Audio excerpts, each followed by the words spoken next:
10 تھی اور اس کے نگران قاری محمد مشتاق اتاری رحمت اللہ علیہ تھے۔ دعوت اسلامی کی مرکزی مجلس شورا کے 27 اراکین ہیں جن کے پاس ملک و بیرون ملک کی مختلف ذمہ داریاں ہیں۔ نیز اراکین شورا میں اضافے کی گنجائش بھی موجود ہے کیونکہ یہ حضرات بھی بوڑھے ہو رہے ہیں اور بڑھاپے میں امراض بھی لاحق ہو جاتے ہیں۔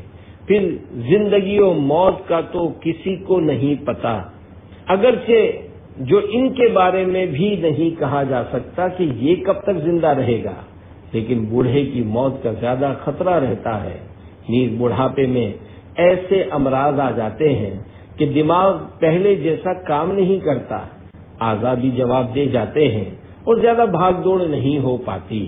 بہرحال شورا میں اضافے کی گنجائش موجود ہے، انشاءاللہ اس میں اضافہ ہی ہوگا۔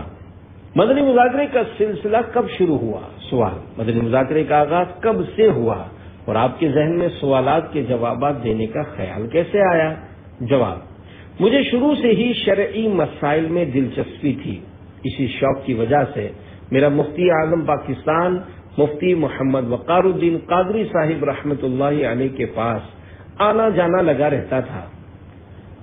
میں دعوت اسلامی بننے سے پہلے بہار شریعت کا درس بھی دیتا تھا اور لوگ جو سوالات کرتے تھے ان کے جوابات دیتا تھا۔ یوں یہ سلسلہ دعوت اسلامی بننے سے پہلے کا چلا آ رہا ہے۔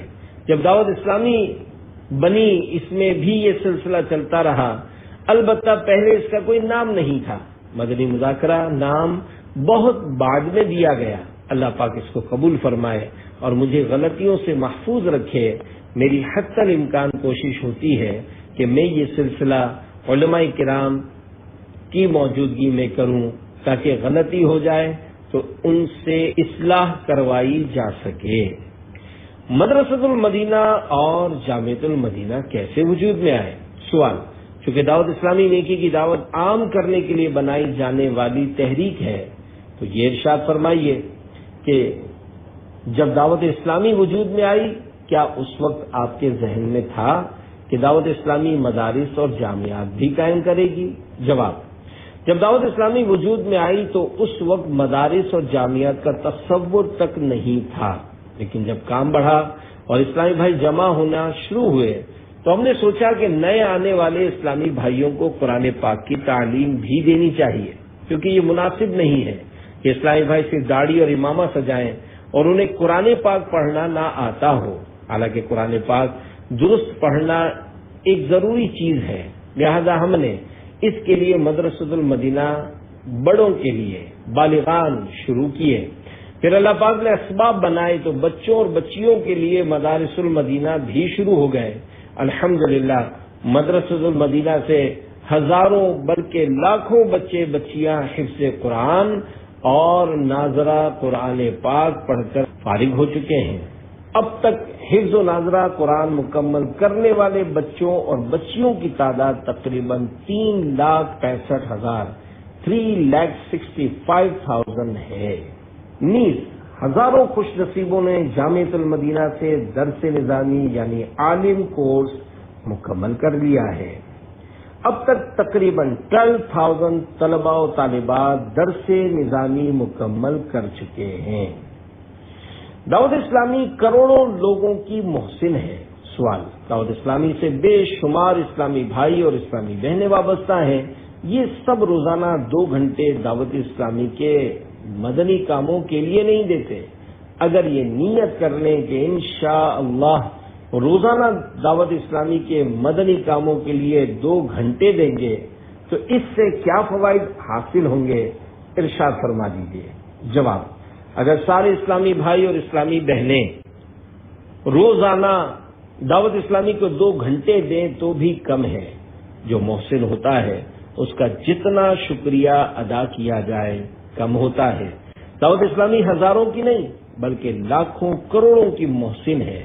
کتنے ہی لوگ ایسے ہیں جنہیں دعوت اسلامی کی وجہ سے درست مسلک کا پتہ چلا، اپنے مذہب کے بارے میں صحیح معلومات حاصل ہوئی، بے نمازی نماز پڑھنے لگے، داڑھی منڈوں نے داڑیاں رکھ لیں، ننگے سر گھومنے والوں نے امامہ شریف سجا لیا، بدماشیاں کرنے والے عاجزیاں کرنے لگے، اور جمعہ کی نماز تک نہ پڑھنے والے مساجد کے امام بن گئے۔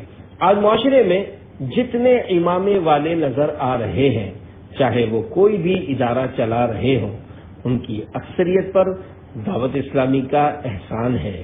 امامے کا تصور تقریباً ختم ہو گیا تھا۔ بڑے بوڑھے اور بزرگ لوگ سر پر کپڑا لپیٹ لیتے تھے، یا بعض مشائخ اعظام اور مشہور علماء کرام امامہ شریف پہنتے تھے۔ ان کے علاوہ کوئی غیر مشہور عالم دین یا عوامی شخص امامہ پہنتا ہو تو وہ شاذ و نادر ہے، لیکن اب بہت بڑی تعداد ہے جو امامہ شریف پہنتی ہے۔ دعوت اسلامی نے زلفوں والی سنت ادا کرنے کا تصور دیا۔ الحمدللہ کئی اسلامی بھائی یہ سنت ادا کر رہے ہیں۔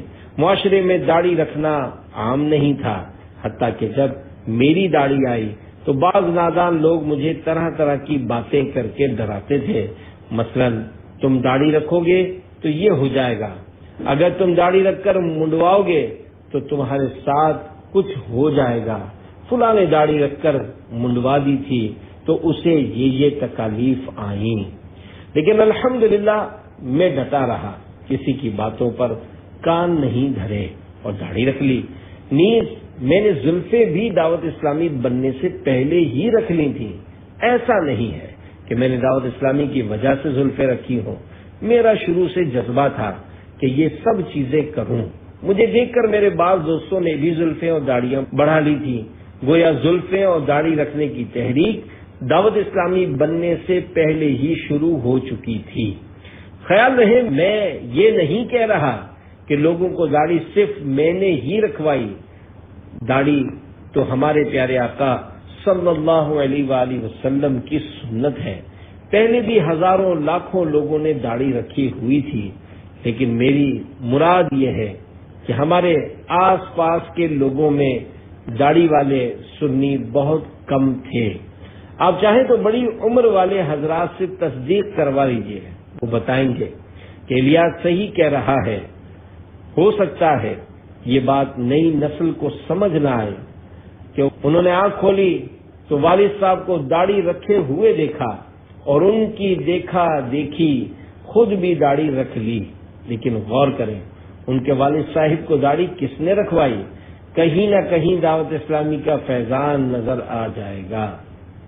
اللہ کا کرم ہے کہ دعوت اسلامی نے لوگوں کو تبدیل کیا ہے۔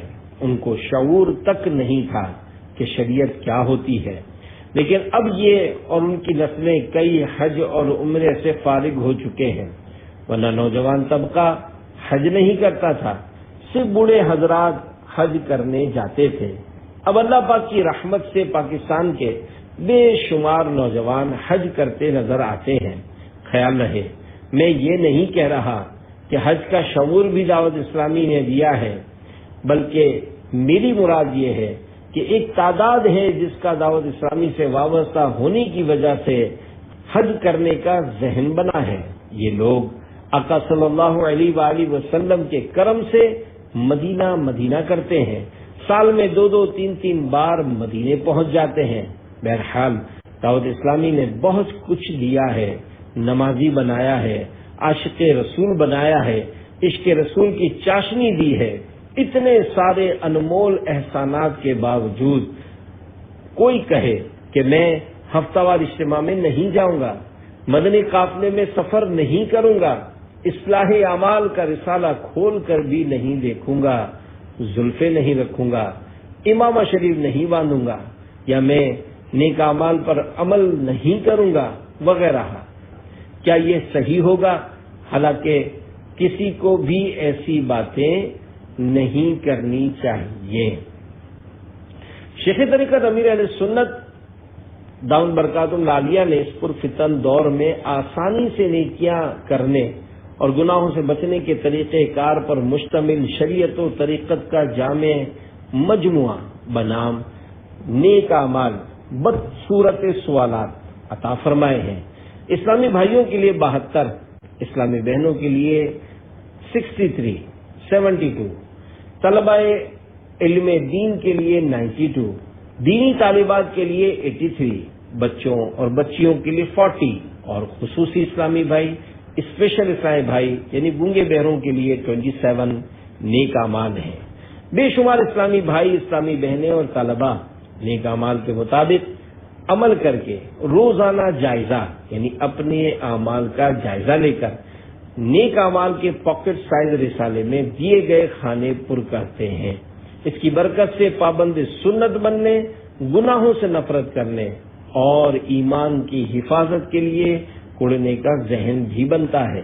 یہ رسالہ دعوت اسلامی کے اشاعتی ادارے مکتبۃ المدینہ کی کسی بھی شاخ برانچ سے ہدیتاً حاصل کیا جا سکتا ہے۔ ہمارے اسلامی بھائی چاہیں تو بہت کچھ کر سکتے ہیں، اپنے اندر کچھ کر گزرنے کی ہمت پیدا کریں، پھر دیکھیں کیسا کمال ہوتا ہے۔ مدنی کاموں کے لیے روزانہ 2 گھنٹے دینے کی گزارش کی جاتی ہے۔ اس میں دعوت اسلامی کے اکثر مدنی کام ہو سکتے ہیں، مثلا مدرسۃ المدینہ بالغان، ہفتہ وار اجتماع، اسلامی بھائیوں کے ساتھ مل کر لوگوں کو نیکی کی دعوت دینا اور سنتیں سکھانا وغیرہ، سب کچھ ہو سکتا ہے، بس ذہن بننے کی دیر ہے۔ دعوت اسلامی کا پاکستان کی تاریخ میں بے مثال کارنامہ۔ سوال: کراچی میں ہونے والی بارشوں کی وجہ سے کئی علاقہ مکین متاثر ہوئے ہیں۔ دعوت اسلامی ویلفیئر کے تحت مرکزی مجلس شورا کے اراکین ان علاقوں میں جا کر متاثرین سے غم خواری اور اظہار ہمدردی کر رہے ہیں۔ اس کے ساتھ ساتھ ان کی خیر خواہی کا سلسلہ بھی جاری ہے۔ انہیں اناج، کھانا اور صاف پانی فراہم کیا جا رہا ہے۔ اس کے علاوہ جیسی ضرورت ہوتی ہے ہاتھوں ہاتھ اسے پورا کیا جاتا ہے۔ آپ اس حوالے سے کچھ ارشاد فرما دیجیے۔ جواب: حدیث پاک ہے، خیر الناس من ينفع الناس، یعنی لوگوں میں بہتر وہ ہے جو لوگوں کو فائدہ پہنچائے۔ پیارے آقا صلی اللہ علیہ وآلہ وسلم کی دکھیاری امت کی خدمت کرنا، ان کو فائدہ پہنچانا واقعی اعلیٰ درجے کی چیز اور بہت بڑا نیک کام ہے۔ شروع میں دعوت اسلامی کے تحت یہ کام نہیں ہوتا تھا، آہستہ آہستہ حالات تبدیل ہوئے، کام بڑھتا چلا گیا اور اللہ پاک کی رحمت سے ہمارے پاس افرادی قوت کافی جمع ہو گئی، تو ہمارا ویلفیئر کا کام بھی شروع ہو گیا۔ الحمدللہ یہ کام ایسا شروع ہوا کہ پاکستان کی تاریخ میں اس کی مثال نہیں ملتی۔ 2005 سنہ عیسوی میں جب زلزلہ آیا تھا، اس میں بھی دعوت اسلامی کی لاجواب خدمات تھیں، جس کی وجہ سے لوگوں کے دل دعوت اسلامی کی طرف مائل ہو گئے تھے اور بڑے بڑے قائدین نے اس کو خوب سراہا تھا۔ نگران شورا نے فرمایا کہ 2005 سنہ عیسوی میں زلزلے کی وجہ سے بہت زیادہ تباہی ہوئی تھی۔ اس وقت زلزلہ زدگان کی امداد کے لیے دعوت اسلامی کی طرف سے 600 سے زیادہ ٹرک گئے تھے۔ جب ہم نے اس کی مالیت شمار کی تو وہ 17 کروڑ روپے تھی۔ نگران شورا نے یوم دعوت اسلامی کیسے منایا؟ سوال: پیارے نگران شورا، آپ نے یوم دعوت اسلامی کس طرح منایا؟ جواب: نگران شورا نے فرمایا، الحمدللہ میں نے یوم دعوت اسلامی اپنے پیر و مرشد کو مبارکباد دے کر منایا اور اللہ پاک کا شکر ادا کرتے ہوئے 2 رکعت نفل ادا کیے۔ اللہ پاک نے اتنی عظیم تحریک اور اتنے پیارے پیر و مرشد سے وابستگی عطا فرمائی۔ اللہ پاک اس نعمت میں مزید برکت عطا فرمائے اور زوال نعمت سے محفوظ رکھے، نیز اس مدنی ماحول میں استقامت دے اور اخلاص نصیب فرمائے۔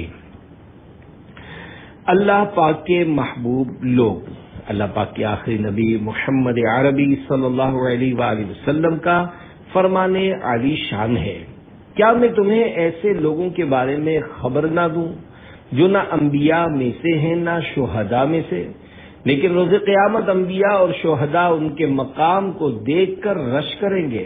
وہ لوگ نور کے ممبروں پر بلند ہوں گے۔ یہ وہ لوگ ہیں جو اللہ پاک کے بندوں کو اس کا محبوب یعنی پیارا بندہ بنا دیتے ہیں۔ اور زمین پر لوگوں کو نصیحتیں کرتے چلتے ہیں۔ عرض کی گئی وہ کس طرح لوگوں کو اللہ پاک کا محبوب یعنی پیارا بنا دیتے ہیں؟ فرمایا وہ لوگوں کو اللہ پاک کی پسندیدہ باتوں کا حکم دیتے اور اس کی ناپسند باتوں سے منع کرتے ہیں۔ بس جب لوگ ان کی اطاعت کریں گے تو اللہ پاک انہیں اپنا محبوب بنا لے گا۔ یہ بڑی ایمان افروز حدیث شریف ہے۔ جو لوگ اللہ پاک کا محبوب بناتے ہیں، اللہ پاک ان کو اپنا محبوب کیوں کر نہ بنائے؟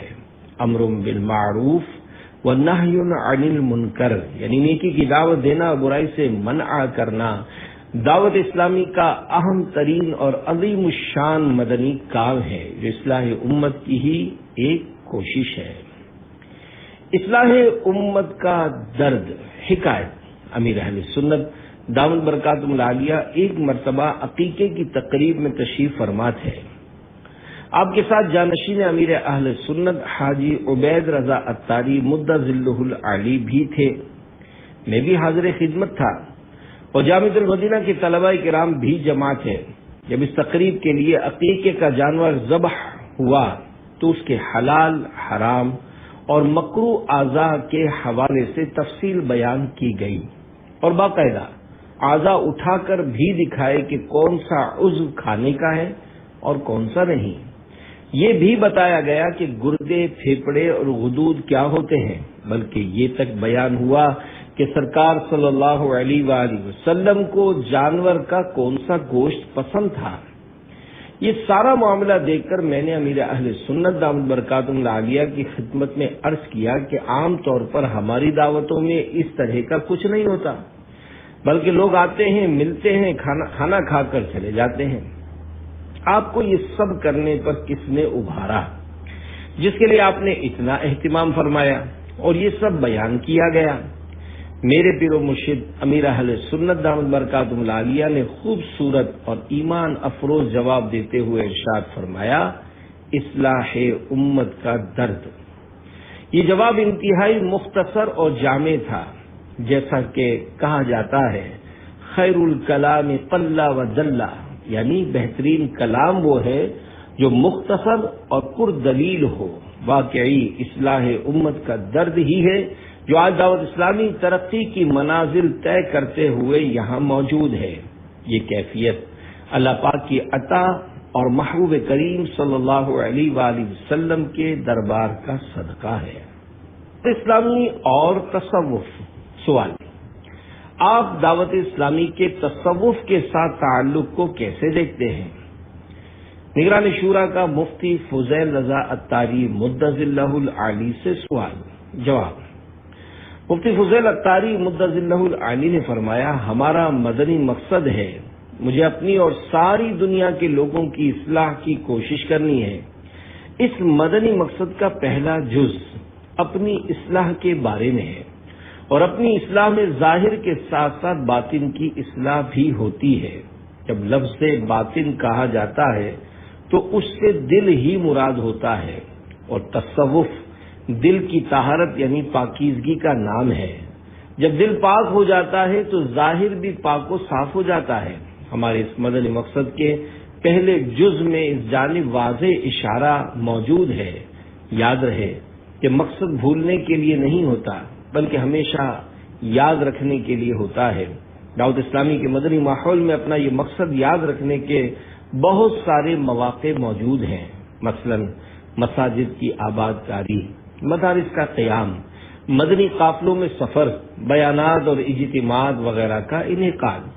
کیونکہ دل کی طہارت کا گہرا تعلق عمل کے ساتھ ہے، لہذا امیر اہل سنت دامت برکاتہم العالیہ نے اس کے لیے مدنی انعامات عطا فرمائے ہیں، تاکہ بندہ جب اس پر عمل کرے تو اس کا دل پاک اور صاف ہو جائے، کیونکہ جب دل ستھرا ہوگا تو ایمان بھی مضبوط اور کامل ہوگا۔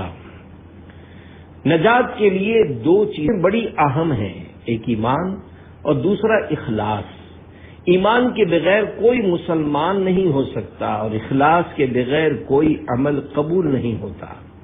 قرآن پاک میں جہاں نیک اور نجات یافتہ لوگوں کا ذکر ہوتا ہے یا ان کے جنت میں داخل ہونے کی خوشخبری بیان کی جاتی ہے، وہاں دو الفاظ استعمال ہوتے ہیں، ایک الذین آمنوا اور دوسرا وعملوا الصالحات، یعنی جو لوگ ایمان لائے اور جنہوں نے نیک اعمال کیے۔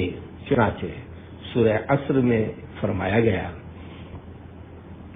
والعصر ان الانسان لفی خسر الا الذین آمنوا وعملوا الصالحات وتواصوا بالحق وتواصوا بالصبر۔ ترجمہ کنز الایمان، معنی محبوب کی قسم، بے شک آدمی ضرور نقصان میں ہے مگر جو ایمان لائے اور اچھے کام کیے اور ایک دوسرے کو حق کی تاکید کی اور ایک دوسرے کو صبر کی وصیت کی۔ جملے میں اس سورہ مبارکہ پر عمل کرنے کا راستہ بیان کیا جائے، یہ ہوگا آئیڈیل صورت میں سورہ عصر پر عمل کرنے کا راستہ دعوت اسلامی کا مدنی ماحول ہے۔ دعوت اسلامی کے مدنی مقصد میں اس کی طرف واضح اشارہ موجود ہے۔ ایمان اور اخلاص یہ دونوں چیزیں بہت اہم ہیں، کیونکہ ایمان کے بغیر نجات نہیں اور اخلاص کے بغیر عمل قبول نہیں۔ ریاکار کے بارے میں بہت سخت وعیدیں آئی ہیں، مثلا ریاکار کو ایسا عذاب ہوگا جس سے جہنم بھی پناہ مانگے گی۔ ظاہر و باطن دونوں کی اصلاح ضروری ہے۔ مدنی مقصد کے پہلے جز مجھے اپنی اصلاح کی کوشش کرنی ہے کا مطلب یہ ہوا کہ مجھے پہلے اپنے دل کی اصلاح کی کوشش کرنی ہے، یہ نہیں کہ صرف ظاہر کی اصلاح کرنی ہے اور باطن کو بھول جانا ہے، یا باطن کی اصلاح کرنی ہے اور ظاہر کو بھول جانا ہے، بلکہ ظاہر و باطن دونوں کی اصلاح کرنی ہے جو ضروری ہے۔ کرتے ہیں کہ ہمارے دل کی اصلاح ہو چکی ہے، حالانکہ ان کے دل کی کوئی اصلاح نہیں ہوئی ہوتی، کیونکہ ان کا ظاہر شریعت کے مطابق نہیں ہوتا۔ یہ لوگ شریعت کی کھلم کھلا مخالفت کر رہے ہوتے ہیں۔ الحمدللہ دعوت اسلامی نے ہمیں ایسا ماحول فراہم کیا ہے جس میں رہتے ہوئے دین پر عمل کرنا آسان ہے۔ ہم اس مدنی ماحول کی برکت سے ظاہر کو بھی اچھا کر سکتے ہیں اور باطن کو بھی سنوار سکتے ہیں۔ اسی ماحول نے سب سے پہلے توبہ کا راستہ دکھایا، پھر مدرسۃ المدینہ اور جامعۃ المدینہ کی شکل میں علم دین کے دروازے کھول دیے۔ یاد رکھیے، تصوف کا تعلق دل کی اصلاح کے ساتھ ہے، اور وہ اس وقت تک نہیں ہو سکتی جب تک سچی توبہ اور دین کا علم نہ ہو۔ جب یہ دونوں چیزیں ہوتی ہیں تو بندہ عمل کی طرف متوجہ ہوتا ہے اور اپنے عمل کو محسوس کرنے کی کوشش کرتا ہے اور اخلاص کے لیے تگ و دو کرتا ہے، زیادہ سے زیادہ وقت یاد الہی میں بسر کرتا ہے تاکہ دل کی سیاہی بالکل ختم ہو سکے، کیونکہ جب دل سیاہ ہوتا ہے تو اس کی سیاہی پورے بدن پر آ جاتی ہے، جس کا اثر افعال اور اقوال دونوں پر ہوتا ہے۔ ان میں سے برکت اڑ جاتی ہے، اس کی باتیں اور کام نورانیت سے خالی ہو جاتے ہیں۔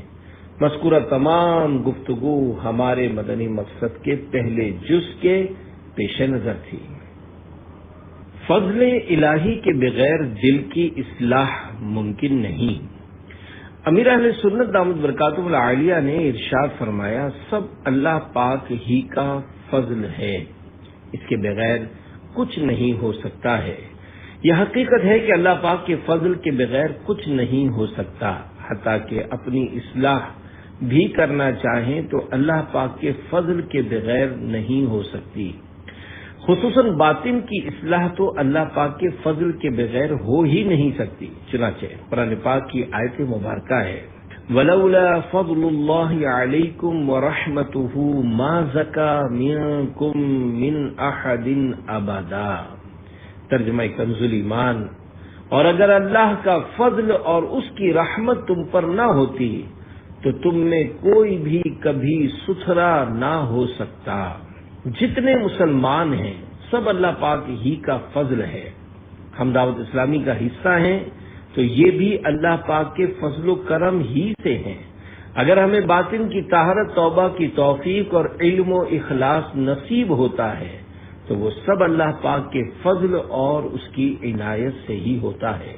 یوم دعوت اسلامی منانے کے فوائد۔ مفتی علی اصغر طاری مدظ اللہ العالی نے فرمایا، آج 2 ستمبر 2020 آج 2 ستمبر 2020 کا دن یوم دعوت اسلامی کے تعلق سے اہمیت کا حامل ہے، اور آج 2 خوشیاں حاصل ہوئی ہیں۔ ایک یہ کہ 2 ستمبر کو دعوت اسلامی بنی، اور دوسری یہ کہ اسی دن یوم دعوت اسلامی منانے کا سلسلہ شروع ہوا ہے۔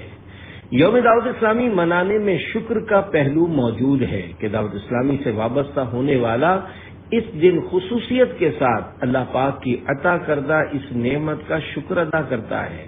اس میں خود احتسابی کا پہلو بھی موجود ہے کہ اس دن جائزہ لینے کا موقع ملے گا کہ اب تک ہم نے دعوت اسلامی کے لیے کیا کیا اور مزید کیا کرنا چاہیے، اور یہ پہلو بھی موجود ہے کہ نئی نسل کو پتہ چلے کہ جو باغ و بہار آج ہم دیکھ رہے ہیں یہ کن کن مراحل سے گزرتی ہوئی یہاں تک پہنچی ہے۔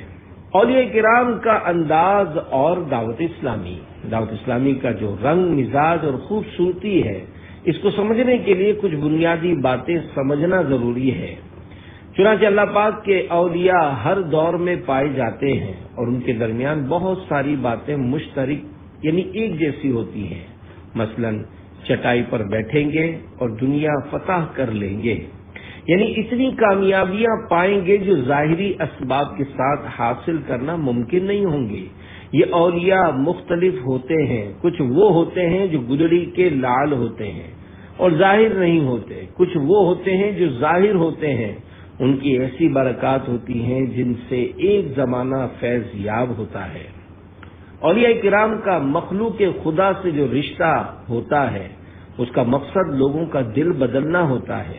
اس کے بعد یہ حضرات ان کی تربیت کرتے ہیں۔ یہی وجہ ہے کہ چاروں سلاسل یعنی سلسلہ قادریہ، چشتیہ، سہروردیہ اور نقشبندیہ کے مشائخ اعظام اپنے مریدین کی تربیت کا اہتمام کرتے رہے ہیں۔ تربیت ان حضرات کی زندگی کا بنیادی مقصد رہا ہے کہ ہر ایک کے تربیت کرنے کا انداز مختلف ہے۔ کوئی خلوت گاہ میں تربیت کرتا ہے، کوئی واعظ و نصیحت کے ذریعے مخلوق خدا کو فیضیاب کرتا ہے، اور کوئی کتابوں کو تربیت کرنے کا ذریعہ بناتا ہے۔ تربیت کے ساتھ ساتھ اولیاء کرام نے تبلیغ دین اور اشاعت اسلام پر بھی خاص توجہ دی ہے۔ ان تمام باتوں کو ملحوظ خاطر رکھتے ہوئے اگر غور کیا جائے تو یہ بات سمجھ میں آتی ہے کہ دعوت اسلامی نے اس کام کو کرنے کے لیے جتنی کوششیں کی تھی اس سے کئی گنا زیادہ اسے صلہ ملا ہے اور غیر متوقع ثمرات اور برکات حاصل ہوئی ہیں۔ لاکھوں لوگ ایسے ہیں جو دعوت اسلامی سے وابستہ نہیں ہیں، وہ بھی کہتے ہوئے نظر آتے ہیں کہ اگر دعوت اسلامی نہ ہوتی تو نہ جانے کیا ہو جاتا۔ اس کا تصور ہی جسم میں سنسنی پھیلا دیتا ہے۔ دعوت اسلامی میں نہ ہونے کے باوجود یہ حضرات اعتراف کرتے ہیں کہ دعوت اسلامی نے بہت ساری چیزوں اور معاملات کو سنبھالا ہے۔ اللہ پاک نے امیر اہل سنت دامت برکاتہ العالیہ کو یہ سعادت بخشی ہے۔ ہم امیر اہل سنت دامت برکاتہ العالیہ کی سیرت کا مطالعہ کریں تو معلوم ہوتا ہے آپ کے پاس کوئی خاص ظاہری اسباب نہیں تھے، بلکہ آپ بسوں اور اسکوٹروں پر سفر کر کے اندرون اور بیرون شہر تشریف لے جاتے تھے۔ اگر یہ کہا جائے تو غلط نہ ہوگا، امیر اہل سنت دامت برکاتہ العالیہ ان لوگوں میں سے ہیں جنہوں نے پاکستان کی سب سے زیادہ مساجد کا دورہ کیا ہے۔ سالانہ اجتماع میں ہر سال اضافہ ہوتا رہا۔ اولیاء کرام کی خصوصیات میں سے یہ بھی ہے کہ وہ تبلیغ دین اور اشاعت اسلام کے لیے کسی جگہ تشریف لاتے ہیں تو بندگان خدا کا ان کی طرف ایسا رجحان ہوتا ہے کہ وہ جگہ چھوٹی پڑ جاتی ہے۔ امیر اہل سنت دامت برکاتہ العالیہ نے ککڑی گراؤنڈ ان میں اجتماع شروع فرمایا تو وہ چھوٹا پڑ گیا۔ پھر یہ اجتماع اس سے بڑی جگہ یعنی کورنگی میں منتقل کیا گیا، کچھ عرصے میں وہ بھی بھر گیا۔ اس کے بعد اجتماع ملتان شریف منتقل کر دیا گیا۔ ملتان میں بھی کئی جگہ بدلنی پڑی اور آخری بار جہاں سالانہ اجتماع ہوا وہ بھی کافی بڑی جگہ تھی۔